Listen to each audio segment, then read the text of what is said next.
Germinal, 5e partie, chapitre 3. Dès le matin, avant le jour, un frémissement avait agité les corons. Ce frémissement qui s'enflait à cette heure par les chemins, dans la campagne entière.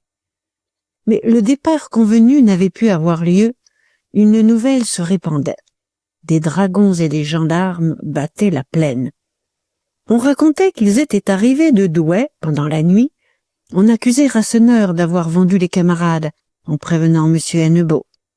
Même une herscheuse jurait qu'elle avait vu passer le domestique qui portait la dépêche au télégraphe. Les mineurs serraient les poings, guettaient les soldats derrière leurs persiennes à la clarté pâle du petit jour.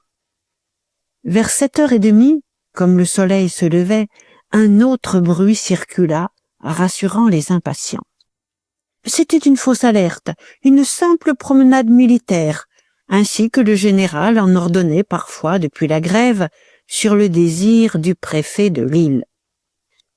Les grévistes exécraient ce fonctionnaire, auquel ils reprochaient de les avoir trompés par la promesse d'une intervention conciliante, qui se bornait, tous les 8 jours, à faire défiler les troupes dans Montsou pour les tenir en respect.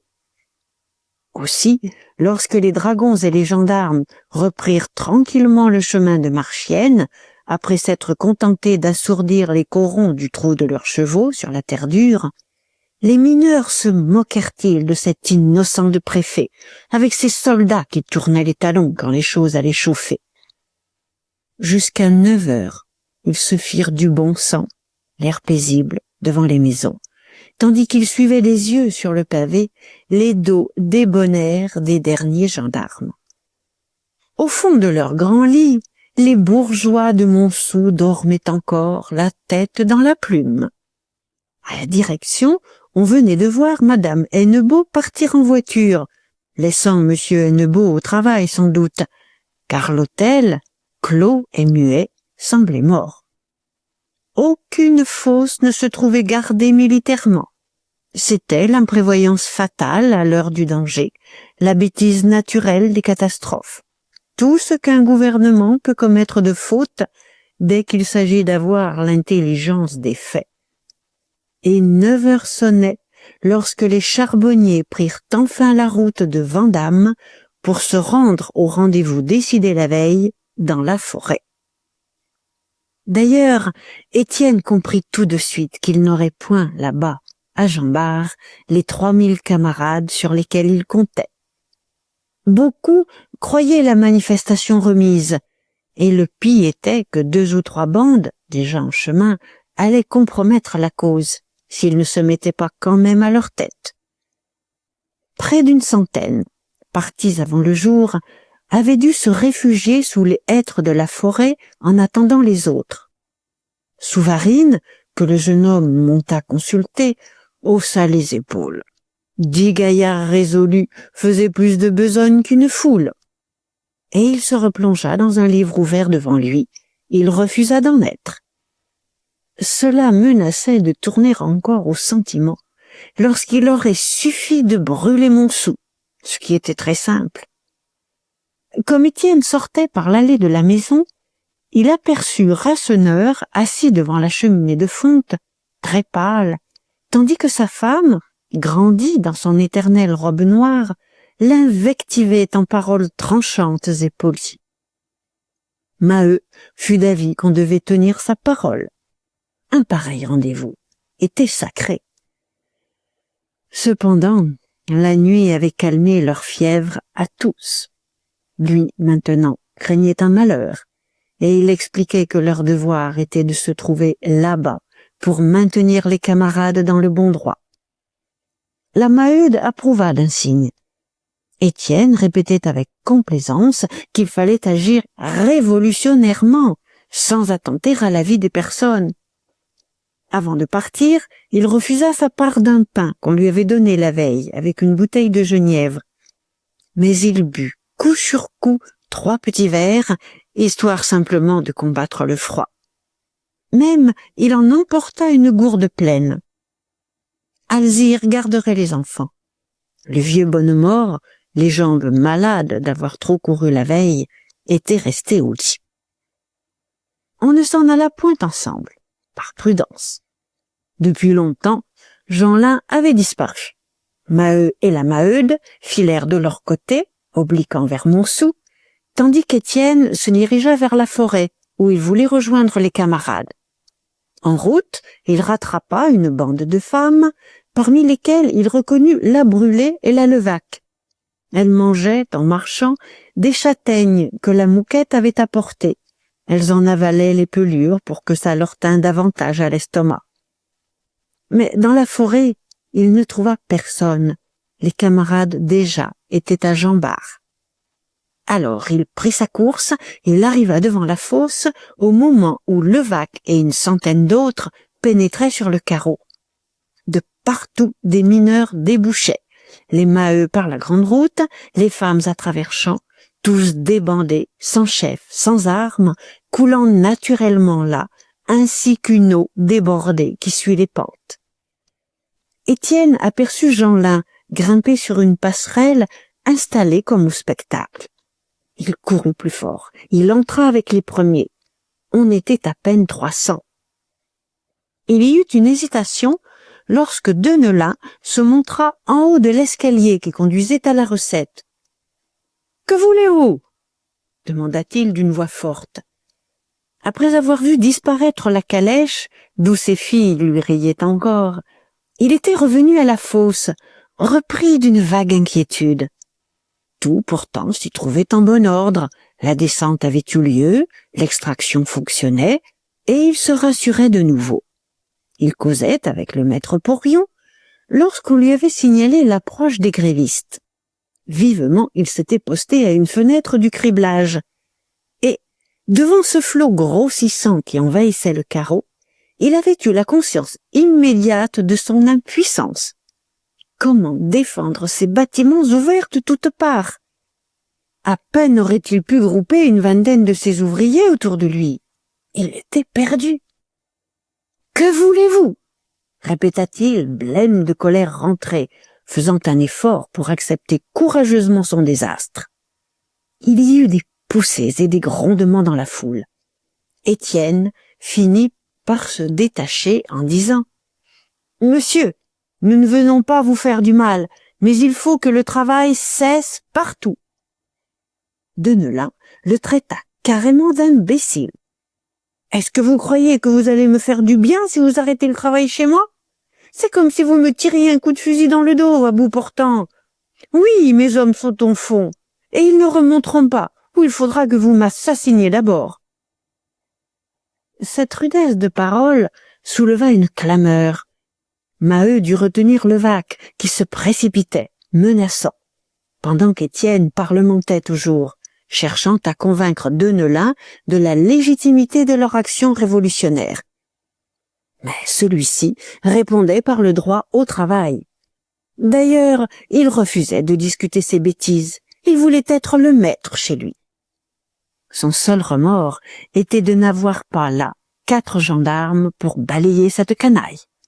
« Parfaitement, c'est ma faute, je mérite ce qui m'arrive. Avec des gaillards de votre espèce, il n'y a que la force. C'est comme le gouvernement qui s'imagine vous acheter par des concessions. Vous le flanquerez à bas, voilà tout, quand il vous aura fourni des armes. » Étienne, frémissant, se contenait encore. Il baissa la voix. « Je vous en prie, monsieur, donnez l'ordre qu'on remonte vos ouvriers. Je ne réponds pas d'être maître de mes camarades. Vous pouvez éviter un malheur. »« Non, fichez-moi la paix. Est-ce que je vous connais? Vous n'êtes pas de mon exploitation. Vous n'avez rien à débattre avec moi. Il n'y a que des brigands qui courent ainsi la campagne pour piller les maisons. » Des vociférations maintenant couvraient sa voix. Les femmes surtout l'insultaient. Et lui, continuant à leur tenir tête, éprouvait un soulagement dans cette franchise qui vidait son cœur d'autoritaire. Puisque c'était la ruine de toute façon, il trouvait lâches les platitudes inutiles. Mais leur nombre augmentait toujours. Près de 500 déjà se ruaient vers la porte, et il allait se faire écharper lorsque son maître Porion le tira violemment en arrière. De grâce, monsieur, ça va être un massacre. À quoi bon faire tuer des hommes pour rien? Il se débattait, il protesta dans un dernier cri jeté à la foule. Tas de bandits, vous verrez ça quand nous serons redevenus les plus forts. On l'emmenait. Une bousculade venait de jeter les premiers de la bande contre l'escalier, dont la rampe fut tordue. C'étaient les femmes qui poussaient, glapissantes, excitant les hommes. La porte céda, tout de suite, une porte sans serrure, fermée simplement au loquet. Mais l'escalier était trop étroit. La cohue écrasée n'aurait pu entrer de longtemps, si la queue des assiégeants n'avait pris le parti de passer par les autres ouvertures. Alors, il en déborda de tous côtés, de la baraque, du criblage, du bâtiment des chaudières. En moins de 5 minutes, la fosse entière leur appartint. Ils en battaient les 3 étages, au milieu d'une fureur de gestes et de cris, emportés dans l'élan de leur victoire sur ce patron qui résistait. Maheu, effrayé, s'était élancé un des premiers en disant à Étienne « Faut pas qu'il le tue !» Celui-ci courait déjà. Puis, quand il eut compris que Deneulin s'était barricadé dans la chambre des porions, il répondit « Après, est-ce que ce serait de notre faute, un enragé pareil ?» Cependant, il était plein d'inquiétude, trop calme encore pour céder à ce coup de colère. Il souffrait aussi dans son orgueil de chef, en voyant la bande échapper à son autorité, s'enrager en dehors de la froide exécution des volontés du peuple, telle qu'il l'avait prévu. Vainement, il réclamait du sang-froid. Il criait qu'on ne devait pas donner raison à leurs ennemis par des actes de destruction inutiles. « Aux chaudières !» hurlait la brûlée. « Éteignons les feux !» Levaque, qui avait trouvé une lime, l'agitait comme un poignard, dominant le tumulte d'un cri terrible. « Coupons les câbles ! Coupons les câbles !» Tous le répétèrent bientôt. Seuls Étienne et Maheu continuaient à protester, étourdis, parlant dans le tumulte sans obtenir le silence. Enfin, le premier put dire « Mais s'il y a des hommes au fond, camarades !» Le vacarme redoubla, des voix partaient de toutes parts. « Tant pis, il fallait pas descendre, c'est bien fait pour les traîtres. Oui, oui, qu'ils y restent. Et puis, ils ont les échelles. » Alors, quand cette idée des échelles les eut fait s'entêter davantage, Étienne comprit qu'il devait céder. Dans la crainte d'un plus grand désastre, il se précipita vers la machine, voulant au moins remonter les cages pour que les câbles, sciés au-dessus du puits, ne pussent les broyer de leurs poids énormes en tombant sur elles. Le machineur avait disparu, ainsi que les quelques ouvriers du jour, et il s'empara de la barre de mise en train. Il manœuvra, pendant que Levaque et 2 autres grimpaient à la charpente de fonte qui supportait les molettes. Les cages étaient à peine fixées sur les verrous qu'on entendit le bruit strident de la lime mordant l'acier. Il se fit un grand silence. Ce bruit sembla emplir la fosse entière. Tous levaient la tête, regardaient, écoutaient, saisis d'émotion. Au premier rang, Maheu se sentait gagné d'une joie farouche, comme si les dents de la lime les eussent délivrés du malheur, en mangeant le câble d'un de ces trous de misère où l'on ne descendrait plus. Mais la brûlée avait disparu par l'escalier de la baraque, en hurlant toujours « Faut renverser les feux! Aux chaudières! Aux chaudières !» Des femmes la suivaient. La Maheude se hâta pour les empêcher de tout casser, de même que son homme avait voulu raisonner les camarades. Elle était la plus calme, on pouvait exiger son droit, sans faire du dégât chez le monde. Lorsqu'elle entra dans le bâtiment des chaudières, les femmes en chassaient déjà les 2 chauffeurs, et la brûlée, armée d'une grande pelle, accroupie devant un des foyers, le vidait violemment, jetait le charbon incandescent sur le carreau de briques où il continuait à brûler avec une fumée noire. Il y avait 10 foyers pour les 5 générateurs. Bientôt, les femmes s'y acharnèrent, la Levaque manœuvrant sa pelle des 2 mains, la Mouquette se retroussant jusqu'aux cuisses afin de ne pas s'allumer, toutes sanglantes dans le reflet d'incendie, suantes et échevelées, de cette cuisine de sabbat. Les tas de houille montaient, la chaleur ardente gerçait le plafond de la vaste salle. « Assez donc !» cria la Maheude. « La cambuse flambe !»« Tant mieux !» répondit la Brûlée. « Ce sera de la besogne faite. Ah, nom de Dieu, je disais bien que je leur ferais payer la mort de mon homme. » À ce moment, on entendit la voix aiguë de Jeanlin. « Attention, je vais éteindre, moi, je lâche tout !» Entré un des premiers, il avait gambillé au travers de la cohue, enchanté de cette bagarre, cherchant ce qu'il pourrait faire de mal. Et l'idée lui était venue de tourner les robinets de décharge pour lâcher la vapeur. Les jets partirent avec la violence de coups de feu. Les 5 chaudières se vidèrent d'un souffle de tempête, sifflant dans un tel grondement de foudre que les oreilles en saignaient. Tout avait disparu au milieu de la vapeur. Le charbon pâlissait. Les femmes n'étaient plus que des ombres aux gestes cassés. Seul l'enfant apparaissait, monté sur la galerie, derrière les tourbillons de buée blanche, l'air ravi, la bouche fendue par la joie d'avoir déchaîné cet ouragan. Cela dura près d'un quart d'heure. On avait lancé quelques seaux d'eau sur les tas pour achever de les éteindre.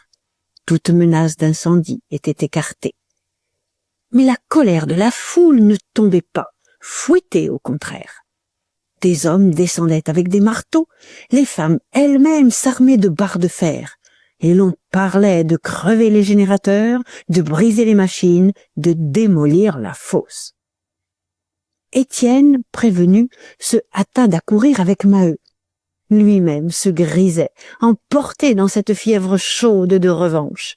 Il luttait pourtant, il les conjurait d'être calmes, maintenant que les câbles coupés, les feux éteints, les chaudières vidées rendaient le travail impossible. On ne l'écoutait toujours pas. Il allait être débordé de nouveau, lorsque des huées s'élevèrent dehors, à une petite porte basse où débouchait le goyot des échelles. « Ah, bas les traîtres! Oh, les sales gueules de lâches! Ah, bas! Ah, bas !»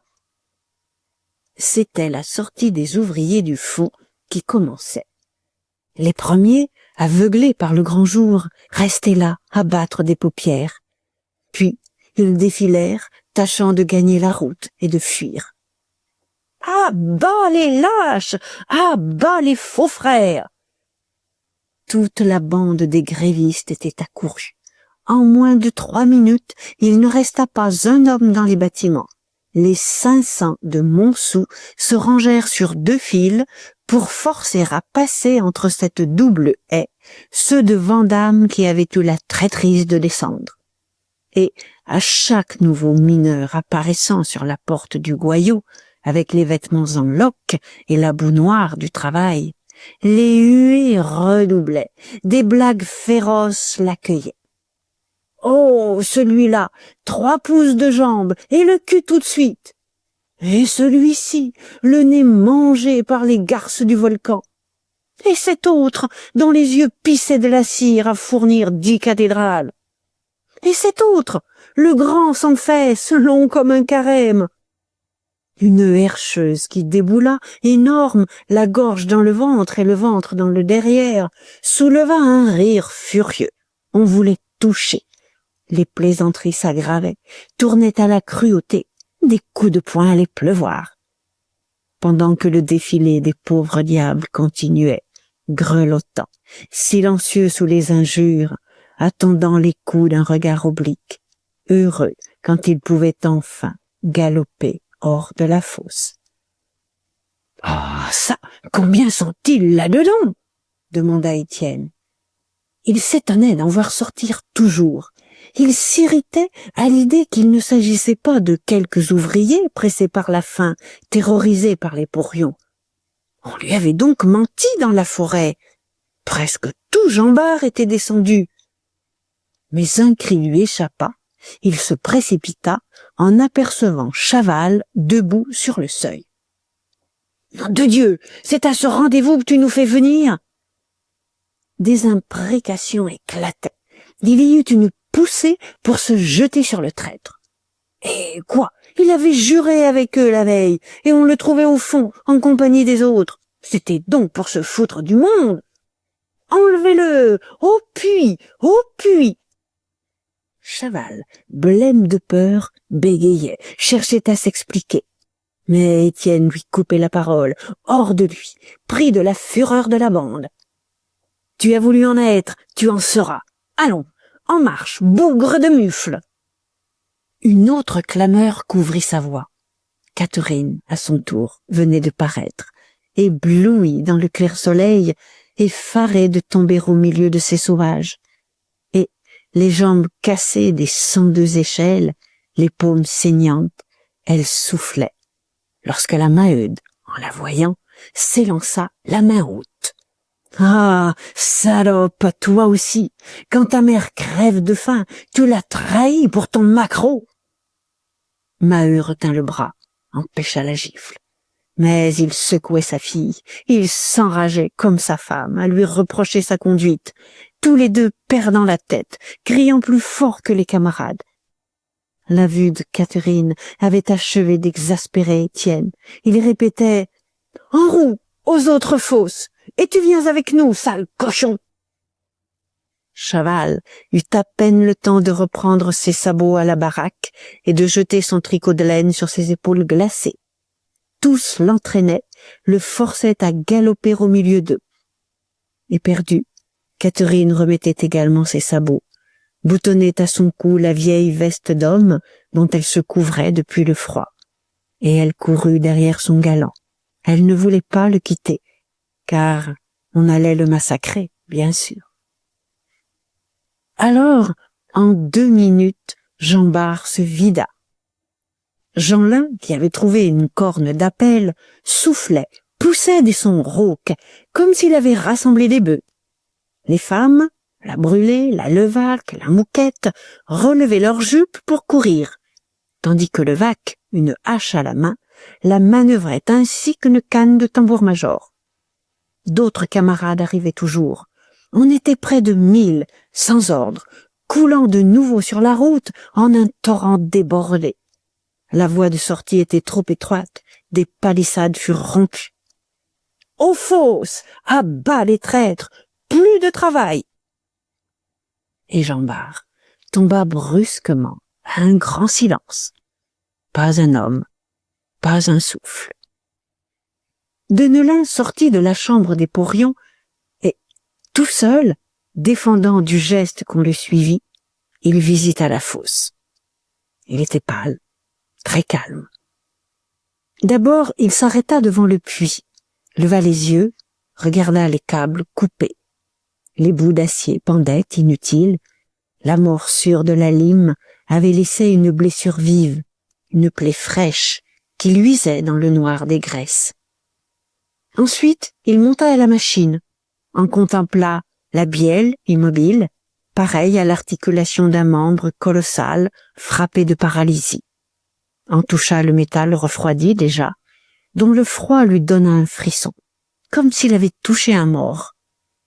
Puis, il descendit aux chaudières, marcha lentement devant les foyers éteints, béants et inondés, tapa du pied sur les générateurs qui sonnèrent le vide. Allons, c'était bien fini. Sa ruine s'achevait.